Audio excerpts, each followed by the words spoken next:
আসসালামু আলাইকুম। আজকে আবার নতুন একটা রেসিপি নিয়ে আসলাম। সেটা হইলো মুরগির গোশ রান্না করব। মুরগির গোশের ঝোল আলু দিয়ে। আর এইখানে হইলো আপনার এই খিচুড়ি রান্না করব। তাই আগে যেহেতু তাড়াতাড়ি করা লাগবে আর সময়ও কম, দুই চুলা বসাই দিব। তাই আগে আমি খিচুড়িটা বসাই দিই, তারপরে মানে মুরগির মাংসটা বসাবো। দেখতে থাকেন, একে একে সব কাজ করতেছি, একা হাতে সব কাজ করতে হয়। আসলে কি, মেয়ে মানুষ যতই পড়ালেখা করুক, যতই কিছু করুক, রান্নাঘরে রান্নার কাজটা যদি না করে, আমি মনে করি যে মেয়ে মানুষ পারফেক্ট মেয়ে মানুষ হয় না। কেননা চাকরি বাকরি করার পরও কিন্তু পাকের ঘরে যাইতে হয়। যারা পাকের ঘরে যায় তারা বুঝতে পারে আসলেই সবকিছু। তাই এই পেস্টটা টালা হয়েছে, এরপরে দিয়ে দিলাম আদা, এরপরে দিয়ে দেব হলুদ গুঁড়া, মরিচের গুঁড়া। যেহেতু একটু ঝাল ঝাল হলে ভালো হবে আমার কাছে, জানি না আপনারা কে কিভাবে খান। খিচুড়ি বলেন যাই বলেন, একটু আমার কাছে ঝালটা মজা লাগে, ঝালটা ভালো লাগে, এই জন্য দিচ্ছি। তাই ধনিয়ার গুঁড়ি দিলাম, তারপরে লবণ দিয়ে নিয়েছি, হলুদ গুঁড়া মরিচের গুঁড়া দিয়ে ধনিয়ার পাখি আর লবণ দিয়ে দিলাম। এরপরে দিয়ে দিলাম পানি। এখন সুন্দর করে এই মশলাটা কষাইতে হবে, ঠিক আছে। এরপরে দিয়ে দিলাম আমি জিরার গুঁড়ি। জিরাটা একটু বেশিই দিলাম, যেহেতু একটু ঘন ঘন হবে, মানে ভুনার মতো হবে। এখানে দিলাম গোলমরিচের গুঁড়া। সুন্দর করে এখন কষাই নিব। দেখতে থাকেন, আপনাদের ভালো লাগবে। একসাথে দুইটা রান্না আজকে করবো, দেখতে থাকেন।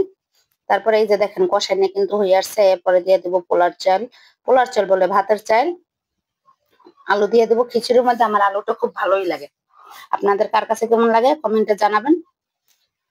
খিচুড়ির মধ্যে আলু দিয়ে দিব, আর ওই যে চাল আর এই ডাল দিয়ে দেবো। এখানে আবার বসাই দিলাম মাংসটা, যে মুরগির মাংস দিয়ে আলু দিয়ে রান্না করব। এখানে বসাই দিলাম, মানে দুই চুলায় দুইটা বসাই দিলাম, না এলে তো দেরি হয়ে যাবে। ঠিক আছে, এরপরে এখানে বসাই দিলাম। এক এক করে দেখতে থাকেন, আপনাদের ভালো লাগবে। তা খিচুড়ি আর হইলো মাংসের ঝোল, ঠিক আছে। ওই সাইড আবার বসাই দিয়ে এই সাইড আবার লাড়া দিতে আসছি। এটাও তো লাড়া দিতে হবে, নাহলে তো লাগিয়ে যাবে। এখন হয়ে গেছে গা। এখন এই যে এই আপনার ভাতের চাল আর এই যে মসুরের ডাল আর মুগ ডাল দিয়ে দিয়েছি। এখন সুন্দর করে লাড়াচাড়া দিতেছি, ঠিক আছে। লাড়াচাড়া দিয়ে আবার ওইটার কাছে যাইতে হবে। কিছু করার নাই, বাস্তব বড় কঠিন। বাস্তবের সাথেই তাল মিলিয়ে চলতে হবে, ভালো লাগা, এটাই বাস্তবতা। ঠিক আছে, এরপরে দিয়ে দিলাম। এটা ঢাকিয়ে দিতে, সেটা কষাইতে থাকি। আবার এই সাইডে আসছি, এটাও হয়ে আসছে। এখন এখানে আদা গরম মশলা যা যা দরকার সবকিছু দিতে আসি, দেখতে থাকেন এক এক করে। তো সবার আগে আদাটা দিয়ে দিলাম। আদাটা একটু লাইড়ে চেড়ে নিলাম, একটু ভাজা ভাজা হোক একটা। তারপরে দিয়ে দিলাম গরম মশলা। এরপরে পানি দিয়ে দিলাম। পানিটা না দিলে, হলুদ মরিচ দিলে তো পুইরা যাবে, গন্ধ আসবে, সেই জন্য দেওয়া। তাইলে হলুদ গুঁড়া দিয়ে দিলাম, একটু বেশি হলুদ গুঁড়া দিলাম। আমি সবসময় হলুদ মরিচটা একটু বেশিই খাই। এরপরে মরিচ দিয়ে দিলাম। এরপরে দিয়ে দিলাম জিরার গুঁড়ি আর হইলো ধনিয়ার গুঁড়ি একসাথে করা, সেটা দিয়ে দিলাম। এরপর দিয়ে দিলাম লবণ। সবসময় বলে লবণ না দিলে আপনি খাইতে পারবেন না, লবণটা দিয়ে দিলাম। এবার সুন্দর করে নাড়াচাড়া দিয়ে কষাইতে হবে এটারে। দেখছেন কালারটা কি সুন্দর আসছে, অসাধারণ একটা কালার। আর আপনাদের কার কাছে মুরগির গোশ আর এই খিচুড়ি মজা লাগে, ভালো লাগে, কমেন্টে জানাবেন। আর একটু পানি দিয়ে দিলাম, নাহলে হলুদের মরিচের গন্ধ আসবে। তাই এখানে আবার বসাই দিলাম। এই যে দেখেন, এখন কষাই না প্রায়, মানে এটাও একটু ভাজা ভাজা হয়ে আসছে। এখন পানি দিয়ে দেব, ঠিক আছে। পানি দিয়ে খিচুড়ি হইতে থাকবে। এই যে গরম পানি, মানে ফুটাই না গরম পানি দিয়ে দিলাম।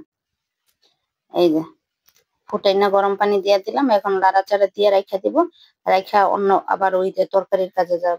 একটা একটা করতেছি, একা হাতে দুইটা কাজ করতে হইতেছে, কিছু করার নাই। সবকিছুই করতে হয়, মেয়ে মানুষ হলে সবকিছুই করতে হয়। এদিকে আবার আমি এই যে মুরগির মাংসটা কষাইয়া বসাই দিছি, সেটা দেখাই নাই।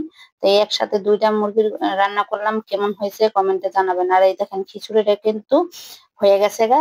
অসাধারণ একটা খিচুড়ি আসতেছে, আর একটা যে ঘেরান আসতেছে। আর এই যে মুরগির মাংস, মুরগির মাংসটা একটু ঝোল ঝোল রাখবো। মানে ঝোল দিয়ে তো খাইতে তো হবে, ঠিক না। তাই সেই জন্য রাখছি। আর খিচুড়িটার খিচুড়ি আর মুরগির মাংস কেমন হয়েছে কমেন্টে জানাবেন। যদি ভালো লাগে লাইক কমেন্ট শেয়ার দিয়ে পাশে থাকবেন। আপনাদের ভালো লাগলে আমার সার্থকতা। ভালো থাকবেন, আল্লাহ হাফেজ।